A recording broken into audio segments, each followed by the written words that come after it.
I was actually in Miami working a case. I own a private investigative firm. And I was down there working a case for a client.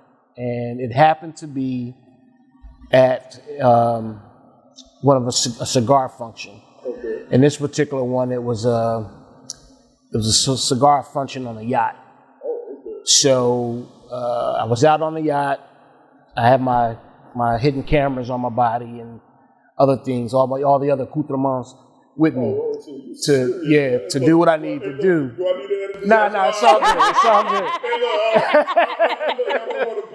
No, it's all good. But I was there on the case, like I said, and happened to be on this particular at this particular cigar event. So prior to the event, I had checked into the hotel and I was chilling out in the courtyard smoking a cigar, and just mind my business, doing what I do because I'm very laid back. And I was just sitting out there smoking, chilling, and I happened to look over, and I saw this young lady. I'm like, wow, she's cute.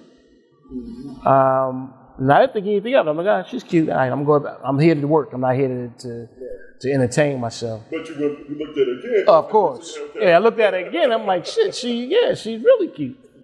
And then she spoke to me.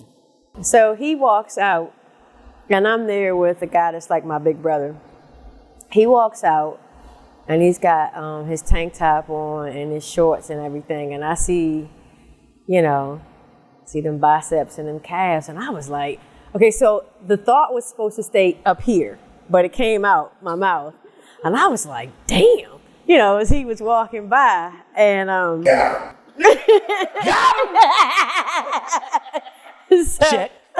so my big brother was like what you see, sis? And I'm like, yeah. So I kept staring at him, right? Because we were under a gazebo thing, and he was sitting further down in the sun. So I'm just, I can't stop staring at this point. So my bro says, why don't you go and invite him over here instead of staring at the man like, he's like a goldfish. And I was like, okay. So I get up and I'm like, excuse me. Because he had his headphones in.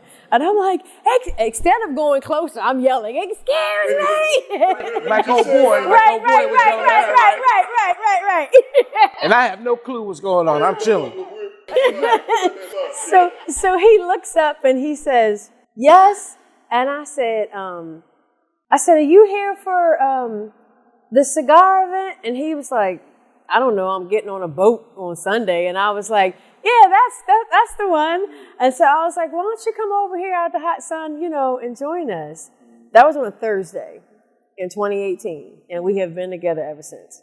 The DMV is one of the most supportive places in terms of going to events and cigar events, not just here, but locally as well as nationally. They have cigar, they will travel. Have event, they will travel. They support like no other. I mean, I could go different places and man, you see people from the DMV, they're there. Atlanta is another place, and Chicago, and Detroit. The cigar festivals that we go to. Yeah, like Tampa. Yeah, the Heritage Festival down in Tampa. We really like that. What was the name of the street we were on? 7th Ave? I forget. One in New Orleans? No. In Tampa, I can't think of the name of it. But we like, Miami, going on COUCHAT. But in the Cigar Heritage Festival, really like that because we like hand-rolled cigars. And the spots down there have a lot of really good hand-rolled cigars. And shout out to Odelma. La Ferrona Cigars. La Ferrona Cigars, yes. Got to shout out Odelma. And Nika Habana Cigars down in Tampa. Love those spots. Love those cigars. Good people. And if you ever get a chance to go to La Ferrona, Odelma treats you like family. She is absolutely awesome. And her cigars, the first time he had them, he was like, oh my gosh. And she's a master roller. So she's been rolling for over 30 years. and her cigars are just really, really good. One thing I want to say is, when I met him, he was, like he said, love full body cigars. But I got him into smoking medium cigars because I said, there's a lot of flavor. Because he's like, I want it to punch me in the mouth. I want to feel it.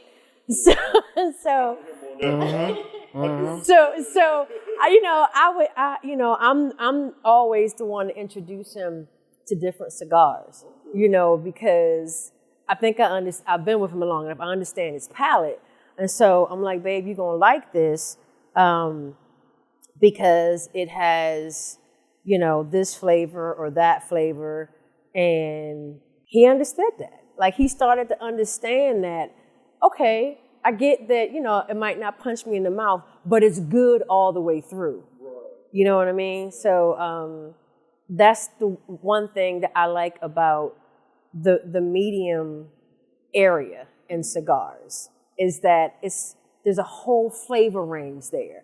Whereas with the full body cigars, in my opinion, it's just boom, boom, boom, boom, boom. There's not like a range of flavor. And the one thing that I've learned is that we smoke all the time.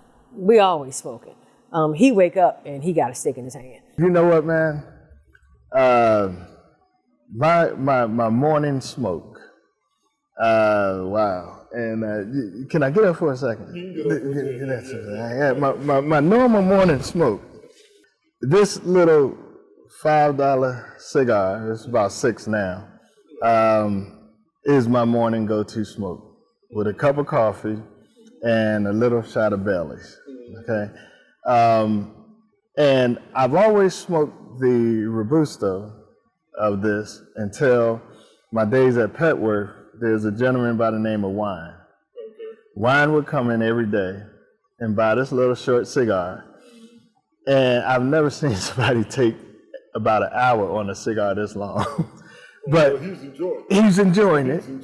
He's not hotboxing it. He's not, he's engaging in conversation. He's on his phone doing his thing. He was in it, worked at National Airport, came in the lounge, sat in his one little seat. That seat you could literally put his name on. And man, he would sit there and enjoy this cigar. And he didn't just, buy this one cigar. He supported the lounge. He was a lounge supporter, And so Raj asked me one day, I bought the box. She said, man, what are you doing smoking that? I said, I bought a box of 20. And I said, man, this is my morning go-to smoke, Raj. And, he said, okay, to each his own, but another cigar that is great. To be honest with you, you can't put a price or a taste on any cigar until you smoke it. This to me, now, if Raj see this podcast, he's going to say I done lost my ever duck plucking mind. I will put this up, this particular one, not the Ruby. I will put this up against a Padron 64. What? Oh yeah, man, I'm telling you. Yes, I will. I'm with him. Yeah. At the end of the day, it's all about the taste, and it's all about the individual. I was always receptive to it because I was never really into finding out a lot about the leaves and how they make them, and I just wanted the damn thing. I wanted to get my smoke on. I wanted to chill.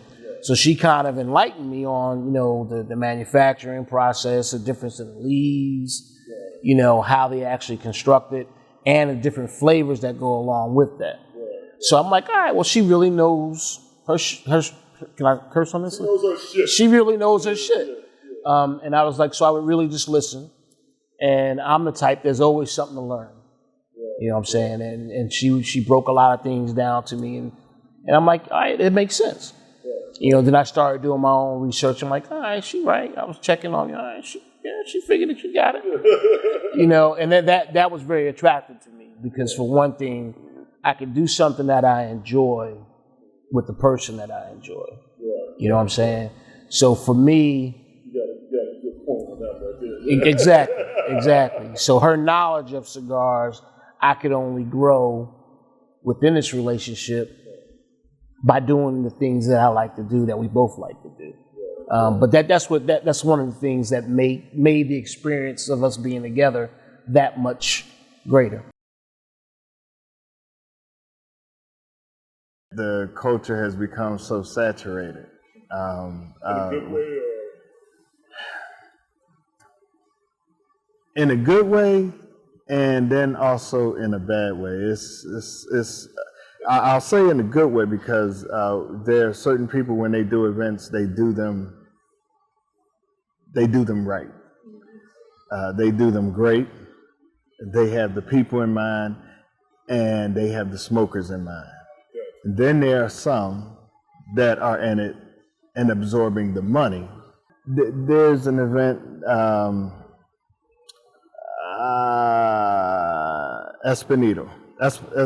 Espinosa has a great event in Miami. What event is that? That is his.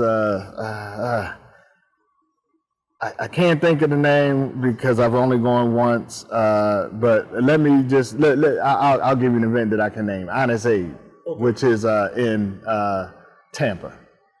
And he does this event every year at his Monte Cristo lounges. He owns about 4 or 5 of them there. And it's a great event. And when you go, the swag is on point. The vendors are, and when I say vendors, I'm not talking about vendors with bags and this and that and that. I'm talking about all cigar vendors that are there, noted cigar vendors that are there. And he's taking the time to engulf and engage, the community of cigar smokers, to give the cigar smokers what they want. Those that really love this leaf. You can take an event today, and man, it's there's no cigar, not a lot of cigar education involved in that. There's from one party to the next. Is that my idea of an event for me? Not necessarily. I can do that here. Right. So I'm just spending my money to go do what I can do at home. I'm looking, and then at my age, looking for something different. I'm looking for something that's going to, engage me as I engage it. Matter of fact, I'm always looking for something that I can learn from. Okay. Because you never get to the point to where you know it all. That's true. And if you decide to go this place or that place, get something from it, learn something from it, bring something back. Matter of fact, if you bring something back that you've never seen before, you can bring it back here. You help, enhance and engage the culture differently. Can you zoom in on this one right here? Okay, let me zoom in on that right Okay, there. this right here is this is the SP 1014 silver. Okay. So this is not a plug. He's my homeboy. He's family. Right. Sanj Patel. Love that dude. He's out of Bloomfield, New Jersey. Yes, and that's another spot that we enjoy going to. Now, the first time we went to Sanj's Lounge, we both said, if this was in Maryland, this is where we would be all the time. Like that, huh? What? Sanj, like I said, he's family. And I met him through Maddie Rock. Sup, Maddie? And just, I was doing a podcast actually, and I've been following Sanj on Instagram for a while, and just liked what he had to say. And Sanj's Smoke Shop is the only lounge that I know of in the U.S. of this here A that sells cigars at MSRP prices. Mm-hmm. So when we went up for the podcast, walking around, looking at the prices, and I was like, you know how much that thing costs at home? Right. Versus how much it was there? Right. Because he doesn't mark them up. He is, what he says, one of his hashtags is 2, do good and the most hated retailer. Because he sells his cigars at MSRP prices. But this is his cigar, and I feel One like of his cigars. one of his cigars. Yeah, he's got quite a few. So he's got the SP 1014 line, which includes the silver, the black, the red, and in 2025, the red Maduro. Then he has the Charisma. He's got the RS-88, which come in Connecticut, Habano, Maduro, and Cameroon. So All of the MSRP, all right, and those are all his cigars. Those are his original Those are cigars. his original cigars. Yeah, he's been in the business over 30 years. And not just about everything that I've learned has come from him. That man knows cigars in and out. And I'm telling you, every time I sit down with him, it's just like, oh my gosh, like you think that you know? No, there's more to learn. Yeah, he's like a mentor. Yeah, he really, really is. And I would be remiss if I did not mention him. Yeah. I talk to him almost every day. And it was like, when I went up there, that was my first time meeting him, and we instantly clicked. And, and I was like, well, can I call you? He was like, sure. He gave me his phone number. And he's, like I said, become family. He'll tell you that Nikki's my sister. The one thing I expect from comfortability, seating. Man, let me tell you that there's a great spot in Fredericksburg, Virginia. Oh, okay. I think I know what you're talking about. Called Orleans After Dark Yeah. Cigar Lounge. Got to give a shout out to the owner. When I talk about comfortability, the decor and the lounge is well put together. New Orleans cuisine, food is phenomenal. They bring your food over. One of the first cigar lounges that I've seen in Virginia that actually serves liquor. Have a bar. I don't know how they pulled it off. Not for me to ask or inquire, Yeah. but Look, they got it going. So yeah, they got it going, right? But it's a lounge I can go to sleep in. And because it's a lounge you're literally going to go if you eat and have one drink and smoke a cigar and recline that chair back, it's over. Out of all the places I've been, Sanja's spot really has been the best spot. To be honest with you, we travel a lot, so we always try to frequent lounges in other cities that we go to, but none of them have really made us feel as welcome and as at home as Sanja's shop. But as far as another favorite, this spot here, Toasted Foot. Okay. I was trying to get you to say that. Yeah, this spot here, Toasted Foot. Right. And I found these guys a couple of years ago when they first opened up, but I never frequented because I live, about 45 minutes away. So I would come down here every now and again on my bike. Nice ride. Yeah, nice ride. Yeah. But she lives in the area, so she's here a lot more than I am. But this is a really nice spot. As you can see, the ambiance is laid back, full bar, very nice selection of cigars, and the owner is very, very personable. Yes. I want to thank them for allowing us. Shout out to Bobby. Yeah. So really, those two lounges, this one and Sanja's, are my favorite two. So during the time when Jeff had owned it, I don't know if you remember Jeff. Jeff was at started out at the mall, and right over there at the Waldorf Mall, and he had the little pipe tobacco shop in there. One or two chairs. He had a great, system where, if you did smoke your pipe in there, it wouldn't get out into the hallways or the breezeway. And then he decided to open up, here. where we presently are now, which I call my home base, the Tinderbox. Yeah, I got to do this and I got to say this. I first got to give a shout out to Raj. Should have done that first for allowing us to be in here filming this segment right here at the Tinderbox, at the box, right? So, for me personally, this is what I like, the culture of just coming in. And I don't mind being interrupted, with great conversation, because as long as I'm smoking this and, you got somebody, you never know who you meet, how you network, what things may evolve out of that, all in the sake of a cigar lounge. I'm a big 40s music man, big band. I love big band. I love the Rat Pack kind of music. And, there was nothing more for me to be relaxed in the lounge than coming in, especially this time of day. It's quiet, it's great, I can get my mind right. I'm about to, after we finish this, break out my laptop, and the quietness of the day, I could work here, even if the music was, some smooth jazz, that for me, that's the culture of my environment in which I like to smoke. As a consumer, I love that kind of spot. As a businessman, I have to, and one must go with the demographic of what is going to enhance your revenue.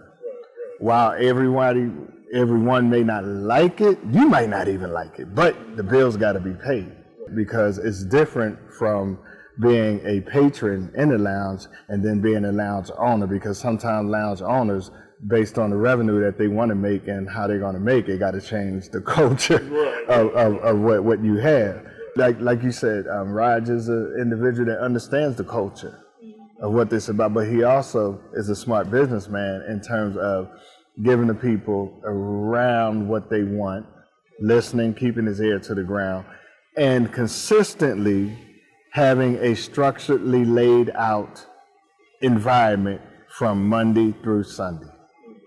Because if you come in here every day, you're going to see a different type of crowd. And that's important. If you don't see the normal Friday crowd in here on a Monday, you might not see them on a Tuesday, but you're going to see them Friday now. Friday, this is wall to wall. Don't want to put nobody's revenue business out in the street, but I guarantee you that Friday night can pay the bills for the month. Just about.